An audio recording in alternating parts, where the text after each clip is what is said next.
नमस्कार दोस्तों। आज हम रिएक्शन करेंगे राजकुमारी सत्यभामा, जो एक अकड़ू टाइप की रानी थी और उनकी कुछ शर्तें थी।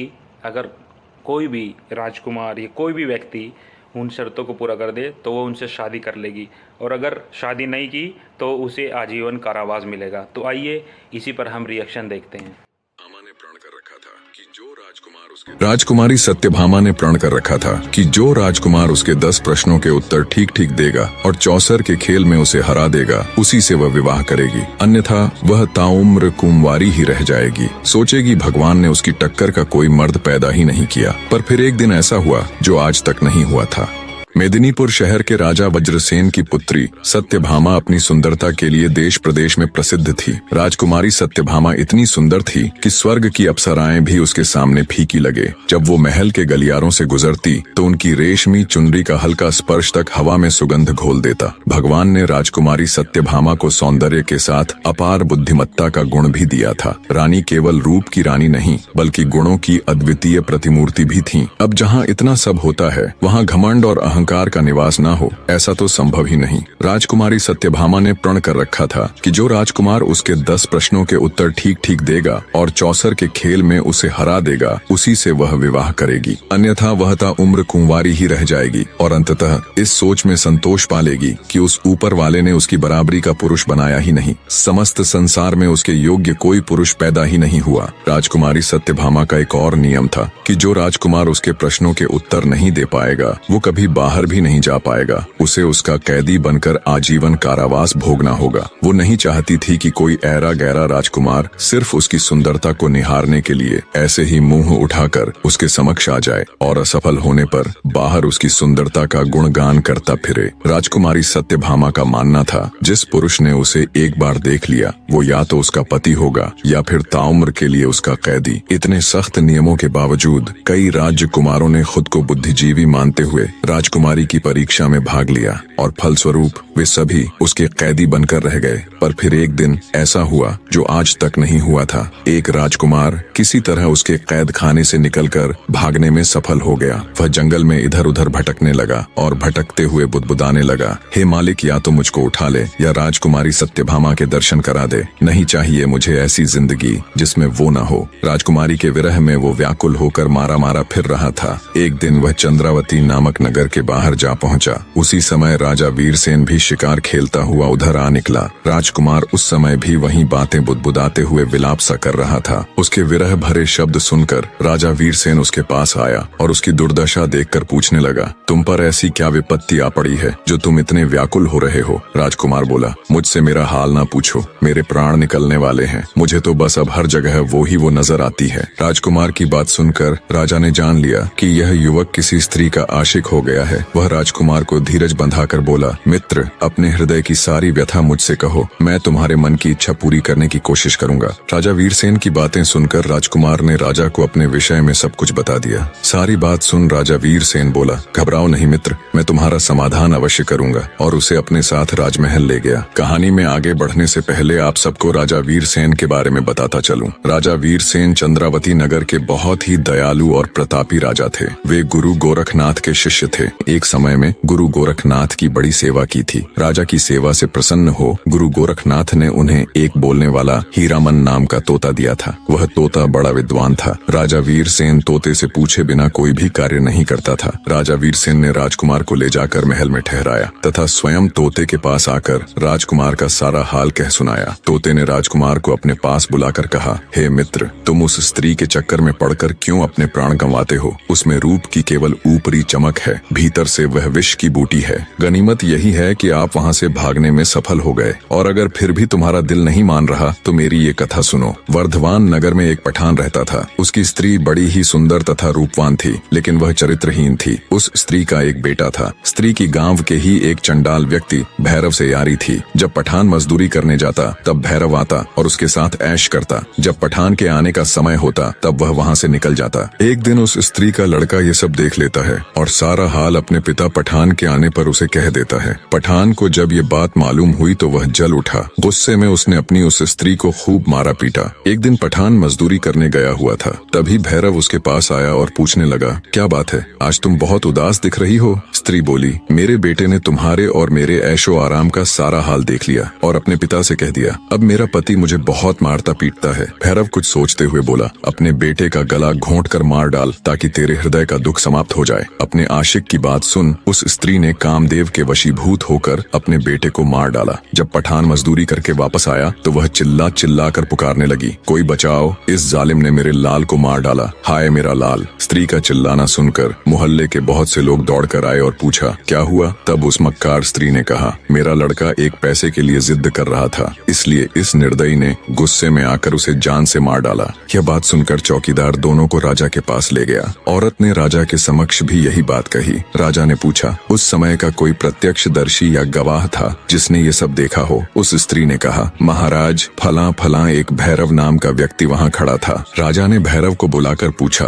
तो उसने अपनी प्रेमिका के कहे अनुसार गवाही दे दी, जिसे सुनकर राजा ने पठान को फांसी दे दी। इतनी कहानी कहकर हीरामन तोता बोला, ऐ राजकुमार, औरत जात का कोई भरोसा नहीं, आप किस्मत वाले हैं जो आपको राजकुमारी सत्यभामा के महल से भागने का मौका मिला। फिर से अपनी गर्दन मत फंसाओ। राजकुमार बोला, हे हीरामन तोते, चाहे मेरे प्राण ही चले जाएं, किंतु एक बार के लिए ही सही, पर राजकुमारी सत्यभामा मुझे मिल जाए बस। यह कहकर वह लंबी सांसें भरने लगा। उसकी यह दशा देखकर राजा वीरसेन ने कहा, हे हीरामन, जब तक इसको वह स्त्री नहीं मिलेगी तब तक इसका दुख दूर न होगा और मेरा भी खाना पीना हराम है। मैं खुद वहाँ जाऊंगा और राजकुमारी सत्यभामा के 10 सवालों का जवाब देने की कोशिश करूंगा। राजा रानी के 10 प्रश्नों के उत्तर देने के लिए मेदिनीपुर जाने की तैयारी करने लगा। तब उसका समझदार तोता बोला, रुकिए महाराज, पता नहीं मेदिनीपुर नाम का कोई शहर है भी या नहीं, पता नहीं कोई सत्यभामा नाम की राजकुमारी है भी कि नहीं। महाराज, समझदारी इसी में है कि आप पहले मुझे जाने दें, अगर सब सही हुआ तब आप बेशक चले जाना। राजा वीरसेन को तोते की बात सही लगी। तोता हीरामन कुछ विचार करके बोला, महाराज, एक और कार्य कीजिए, मेरी पंखों में नाना प्रकार के हीरे मोती पिरो दीजिए। राजा वीरसेन ने वैसा ही किया और तोते को अच्छे से सजाकर विदा कर दिया। कई दिनों की उड़ान के बाद हीरामन मेदिनीपुर पहुंच गया। वहां जाकर वो राजकुमारी सत्यभामा के महल की छत पर जा बैठा। जब सत्यभामा का ध्यान उस तोते की तरफ गया तो वो भी उसकी सुंदरता देख अचंभित रह गई। उसने इतना सुंदर और हीरे मोती के पंखों वाला तोता कभी नहीं देखा था। राजकुमारी बोली, हे तोते, तुम किस देश से आए हो और किस देश को जाओगे? तुम्हारा यहाँ आने का मकसद क्या है? तोता बोला, हे रानी, चंद्रावती नगर के राजा वीरसेन ने मुझे यहाँ भेजा है। मैं तो बस ये पता करने आया था कि सच में कोई मेदिनीपुर नगर और राजकुमारी सत्यभामा असल में है कि नहीं। पर हे रानी, मैं तुमसे एक बात पूछना चाहता हूँ, सच बताना, तुम इतनी उदास क्यों हो? ऐसे क्या पाप किए हैं तुमने? तोते की बात सुनकर राजकुमारी सत्यभामा हैरान रह गई। उसने अपने मन में सोचा, ये तोता नहीं बल्कि कोई राजकुमार है। यह मंत्र से तोता बनकर मेरा भेद लेने आया है, इसको पकड़ कर मार देना चाहिए। ये विचार कर रानी बोली, सभी लोग जन्म से ही पापी होते हैं जो इस संसार में आते हैं। मैंने इस शरीर को पाकर कोई सुख नहीं पाया। हे सुआ महाराज, मैंने वर ढूंढने के लिए बहुत से देशों में ब्राह्मणों को भेजा, लेकिन किसी से भी मेरी जोड़ी नहीं मिली। राजकुमारी की बात सुन तोता बोला, हे राजकुमारी, जैसी तुम सुंदर और आकर्षक हो वैसे ही मेरे राजा हैं। विधाता ने तुम दोनों की जोड़ी बनाई है, इसलिए तुम मेरे साथ चलो। राजकुमारी सत्यभामा तोते की बात सुन बोली, हे तोते, तुम ठीक कह रहे हो, मुझे तुम्हारी बात पर विश्वास है। विधाता ने कृपा की जो तुमने मुझे दर्शन दिए। अब तुम हमारे पास आओ और बताओ वह राजा कौन है और कहाँ रहता है। मेरी अंगूठी ले जाओ और उससे मेरा विवाह कराओ। मैं उनकी दासी बनकर जन्म जन्म उनके दर्शन करती रहूंगी। तोता बोला, मैं तेरे पास नहीं आऊंगा, तू एक मक्कार स्त्री है, सुना है तू बहला फुसलाकर कैद में डाल देती है। राजकुमारी बोली, मैं बिल्कुल सच कह रही हूँ, मैं तुम्हारे साथ चलने को तैयार हूँ। वो ऊपर वाला साक्षी है, तुम मेरे पास आ जाओ, मैं तुम्हारी मेहमान नवाजी करूंगी। तुम मुझसे क्यों डर रहे हो? मुझे दासी बनाकर अपने साथ ले चलना। राजकुमारी के वचन सुनकर तोते को विश्वास हो गया। वो उड़कर उसके पास चला गया। राजकुमारी ने तुरंत उस तोते को पकड़ लिया और कपट्टी मुस्कान के साथ बोली, हे दासी, जल्दी से छुरी लाओ और इसका सिर काट दो। ये कोई तोता नहीं है, ये तो कोई बड़ा पापी है जो मंत्र तंत्र करके मेरा भेद जानने आया है। तोता अब पछता रहा था कि क्यों उसने राजकुमारी का विश्वास किया। वो बचने की युक्ति सोचने लगा। राजकुमारी के जाल में फंसे तोते को जान के लाले पड़ गए। सोचा अच्छा भला सब कुछ देख तो लिया था, फिर क्यों खामखां राजकुमारी से फालतू के सवाल जवाब में उलझा। सीधा जाकर राजा को बता देना था, आगे वो जाने या ये राजकुमारी। खामखां पंगे में पैर फंसा दिया। सोचा अब जल्दी से कोई तरकीब लगानी पड़ेगी, नहीं तो ये चंडाल रानी मुझे जीवित नहीं छोड़ेगी। तोता बोला, हे रानी, मेरा नाम हीरामन तोता है। मैं कोई बहरूपिया नहीं हूँ, बल्कि यही मेरा असली रूप है। अगर तुम मुझे छोड़ दोगी तो मैं तुम्हें भी तंत्र और विचार सिखा सकता हूँ। मैं गिरी विश्वनाथ का पक्का चेला हूँ। राजकुमारी बोली, अगर ऐसा है तो जल्दी से मुझे मंत्र बताओ, नहीं तो अभी तुम्हारे पंख नोच डालूंगी। तोता बोला, हे रानी, मंत्र ऐसे सबके सामने नहीं बताए जाते। तुम अपनी दासियों को यहाँ से जाने के लिए कहो। ऐसे सबके सामने मैं तुम्हें मंत्र नहीं सिखा सकता, वो तो कान में बताने की चीज है। तोते की बात मान राजकुमारी ने तुरंत अपनी सभी दासियों को वहाँ से भेज दिया। दासियों के जाने के बाद जब राजकुमारी ने मंत्र सुनने के लिए सिर झुकाया तो तोते ने उसके गाल पर चोंच मार दी।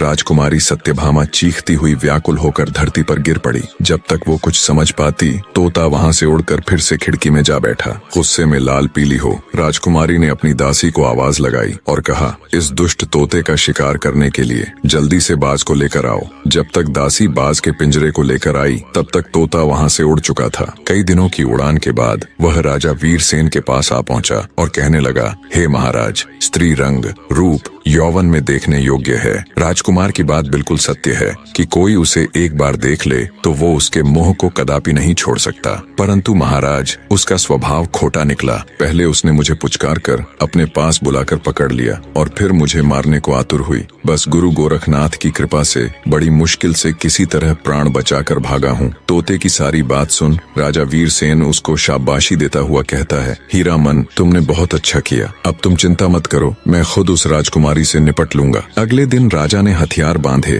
तोते को हाथ में लिया और घोड़े पर सवार होकर राजकुमारी सत्यभामा के नगर की तरफ चल पड़ा। कुछ ही दिन की यात्रा के बाद राजा वीरसेन मेदिनीपुर शहर पहुंच गया। वहां पहुंचकर उसने पहरेदारों से राजकुमारी को खबर करने के लिए कहा। जब दासियों ने राजकुमारी को राजा वीरसेन के आने का समाचार दिया तब सत्यभामा ने कहा, क्या वो मेरी सब शर्तों से भली भांति परिचित है? अगर है तो उन्हें आदर पूर्वक अतिथि घर में ठहरा दो। सेवादारों ने राजकुमारी के कहे अनुसार राजा को जलपान कराकर ठहरा दिया। रात हुई तो रानी सज स्वर कर बैठ गई और सिपाहियों को आदेश दे राजा वीरसेन को अपने सम्मुख बुलवा लिया। राजा वीरसेन राजकुमारी सत्यभामा के सामने बैठ गया। राजकुमारी बोली, अगर आपने मेरे 10 सवालों के जवाब ठीक से दिए और मुझे चौसर के खेल में हरा दिया तो मैं आपकी हो जाऊंगी। अगर ऐसा नहीं कर पाए तो आपको सदा के लिए मेरा कैदी बनना पड़ेगा। राजा बोला, अपने प्रश्न शुरू करो राजकुमारी, मैं तैयार हूँ। राजकुमारी बोली, ठीक है तो बताओ राजन, कौन सा तालाब बिना पानी के होता है? कौन सा पेड़ बिना डाल के होता है? कौन सा पक्षी बिना पंख के होता है? और कौन सी मौत बिना समय के होती है? राजा वीरसेन ने गुरु गोरखनाथ का ध्यान करते हुए जवाब देने शुरू किए। सुनो राजकुमारी, आंखें हैं जो बिना पानी का तालाब है, मौत है जो बिना डाल का पेड़ है,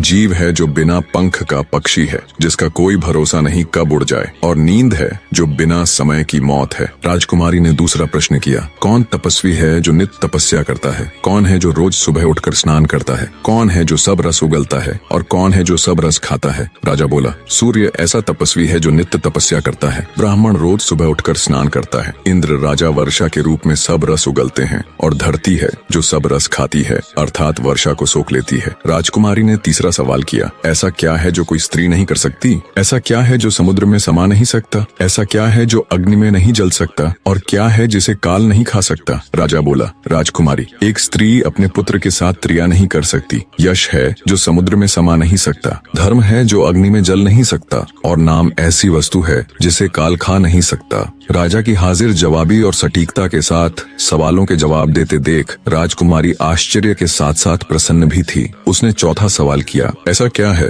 जो बचपन में 30 गज का, जवानी में 4 गज का, बुढ़ापे में 60 गज का और मरने के बाद अंत नहीं? राजा बोला, सुनो राजकुमारी, किसी भी वस्तु या इंसान की परछाई ही एकमात्र ऐसी चीज है जो दिन में 30 गज की, दोपहर में 4 गज की, शाम के समय 60 गज की और रात में अनंत हो जाती है। राजकुमारी बोली, आप ठीक कह रहे हैं राजन। अब मेरे 5वें हुए सवाल का जवाब दो। वह क्या है जो हमेशा बदलता रहता है पर कभी नहीं बदलता? राजा वीरसेन बोला, राजकुमारी वह है परिवर्तन का नियम। संसार में सब कुछ बदलता रहता है, लेकिन यह सत्य कभी नहीं बदलता कि परिवर्तन ही संसार का नियम है। जो इसे समझ लेता है वह जीवन के उतार चढ़ाव में शांति पाता है। राजा वीरसेन के जवाबों से अब तक पूरी तरह संतुष्ट राजकुमारी सत्यभामा कहती है, बहुत खूब राजन, अब मेरे छठे प्रश्न का जवाब दीजिए। अगर हर चीज पहले से तय है यानी हमारा भाग्य, तो फिर कर्म करने की क्या जरूरत है? छठे सवाल का जवाब देते हुए राजा वीरसेन बोला, भाग्य और कर्म दोनों साथ साथ चलते हैं। भाग्य हमारे पूर्व जन्म के कर्मों का फल है,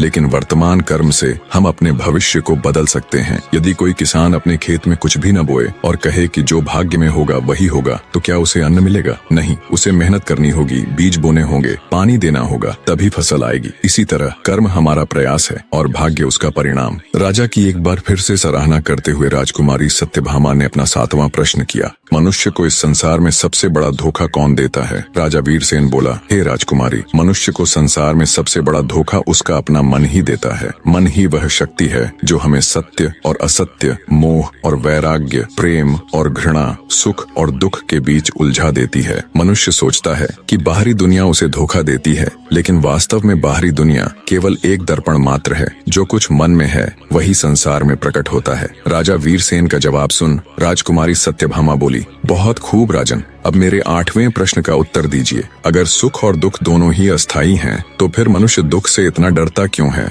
और सुख को पकड़कर रखना क्यों चाहता है?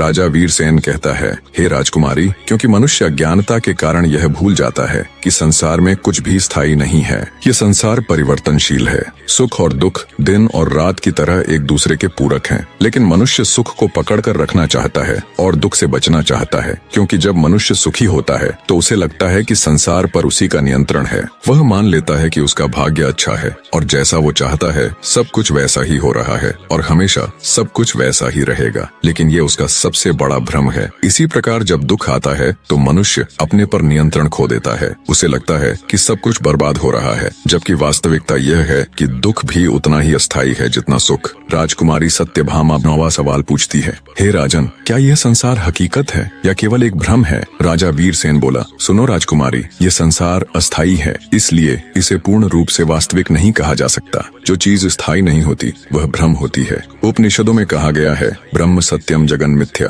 अर्थात ब्रह्म सत्य है, यह संसार माया है। हे राजकुमारी, हम जो भी देखते हैं वह केवल 5 इंद्रियों तक सीमित है। जब हम सपना देखते हैं तो वह हमें पूरी तरह वास्तविक लगता है, लेकिन जागने के बाद वह केवल एक भ्रम होता है। इसी प्रकार यह संसार भी जागृत अवस्था का एक सपना मात्र है। सत्य वही है जो कभी नष्ट नहीं होता और वह केवल आत्मा और परमात्मा है। राजा का जवाब सुन राजकुमारी सत्यभामा बोली, हे राजन, अगर आत्मा और परमात्मा ही सत्य है तो मनुष्य को जन्म से पहले और मृत्यु के बाद का कुछ भी याद क्यों नहीं रहता? राजा वीरसेन राजकुमारी सत्यभामा के 10वें यानी आखिरी सवाल का जवाब देता हुआ बोला, हे राजकुमारी, क्योंकि प्रकृति ने हमें भूलने का वरदान दिया है ताकि हम अपने पिछले जन्मों के बंधनों से मुक्त होकर नए अनुभवों को जी सकें। यदि मनुष्य को अपने पिछले जन्म की याद रहती तो मनुष्य पिछले जन्म के सुख दुख में ही उलझा रहता और इस जीवन को सही से नहीं जी पाता। स्मृति का नाश ही नया सृजन है, अर्थात जब पुरानी यादें मिटती हैं तभी नया जीवन संभव होता है। कुछ लोग गहरे ध्यान और साधना से अपने पूर्व जन्म की झलक देख सकते हैं, लेकिन ये बहुत ही मुश्किल या यूं कहे लगभग असंभव ही होता है। मृत्यु के बाद आत्मा नए शरीर में प्रवेश कर जाती है और एक नया जीवन आरंभ होता है। अगर मनुष्य को सब कुछ याद रहता तो वह कभी भी आगे नहीं बढ़ता।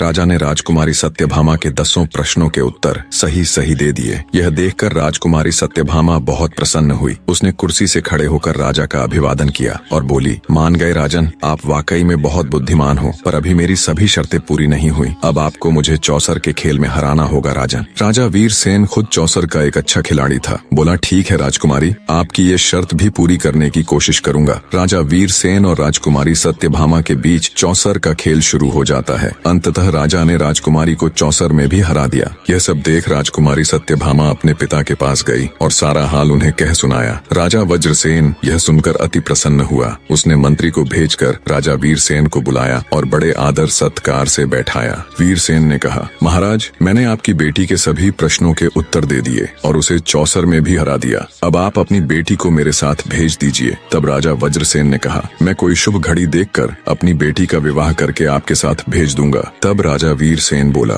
हे राजन, मेरा विवाह राजकुमारी सत्यभामा के साथ नहीं होगा, क्योंकि ये तो किसी और की अमानत है। ये सुन राजा वज्रसेन ने हैरान होते हुए पूछा, ये आप क्या कह रहे हैं? आपने इसे पराई अमानत किस प्रकार बताया? तब राजा वीरसेन ने कहा, महाराज, जिन राजकुमारों को आपकी बेटी ने कैद कर रखा है, उनमें से एक राजकुमार उसकी कैद से निकल भागा था और वह अपना राजपाट त्याग जंगल में इधर उधर भटकता फिर रहा था। एक दिन वह मेरे राज्य में आया और एक पेड़ के नीचे बैठा रो रहा था। संयोगवश मैं भी उधर से निकला। उसे दुखी देखकर मैंने उससे सारा हाल पूछा तो राजकुमार ने आदि से लेकर अंत तक सारा हाल मुझे कह सुनाया। तब मैंने उसे आपकी बेटी पर सच्चा मोहित जानकर उसे प्रण किया कि मैं तुमको राजकुमारी सत्यभामा से मिलवाऊंगा। सो हे राजन, राजकुमारी सत्यभामा उसकी अमानत है। मैं राजकुमारी का विवाह उसके साथ कर दूंगा। यह बात सुनकर वज्रसेन कहने लगा, धन्य हैं आप, जो आपने एक अनजान व्यक्ति के कारण इतना कष्ट सहा। अब आप मेरी बेटी के मालिक हैं, जिसे चाहो सौंप दो। मेरी ओर से तो यह आपकी अमानत है। तब राजा वीरसेन ने तोते को भेज राजकुमार को मेदिनीपुर बुलवा लिया और विधि पूर्वक राजकुमारी सत्यभामा के साथ उसका विवाह कर दिया।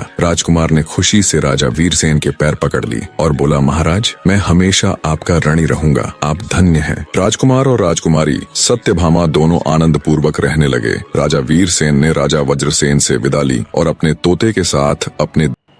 तो दोस्तों, आपको वीडियो कैसी लगी?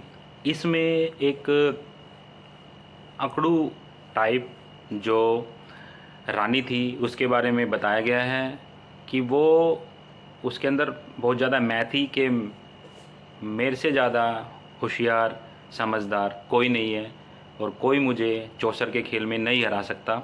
लेकिन राजा उनसे भी ज़्यादा चतुर थे। उन्होंने चौसर के खेल में और 10 उनके प्रश्न के उत्तर देकर अपने दोस्त के प्रति अपनी दोस्ती को एक अच्छा नाम दिया और अपने दोस्त के साथ रानी की शादी करवा दी। तो आपको वीडियो कैसी लगी आप कमेंट बॉक्स में ज़रूर बताएं और इनका क्रेडिट ट्रू वर्ड्स को जाता है। और अगर ऐसी ऐसी कहानी देखनी है तो ट्रू वर्ड्स को आप फॉलो करें और हमें भी आप सब्सक्राइब करें। जय हिंद, वंदे मातरम।